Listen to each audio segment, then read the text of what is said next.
Yes, j'espère que vous allez bien, que la vie est belle, que vous êtes heureux. Et puis, c'est dingue comme on a tous envie d'être heureux, on a tous envie d'être libre. Et s'il y a bien une des choses qui nous empêche d'être libre, c'est de ne pas pardonner. Et tellement de fois, et ça a été le cas pour moi aussi, où on a l'impression que si on pardonne, on est faible, que si on pardonne, l'autre il a gagné, que si on pardonne, vraiment on va être perdant. Alors que le fait est, et c'est marrant parce qu'on le voit toujours facilement chez les autres, mais pas chez nous, que si on pardonne, nous on est libre. Si on pardonne, en fait on est fort. Si on pardonne, en fait, on a gagné s'il fallait mettre un mot là-dessus. Mais il y a des fois des choses qui nous bloquent. Puis je crois que là aussi, en fait, on vit dans un monde où aujourd'hui, et c'est là où j'aime les post-it, c'est que le post-it, il va jamais bouger.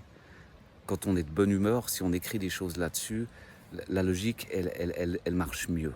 Et le jour où on est en colère, ces post-it feront plus d'effet, seront plus justes qu'au moment où l'émotion, elle prend le dessus et on va se laisser submerger, puis on va réagir de la façon dont on n'aura pas envie de réfléchir.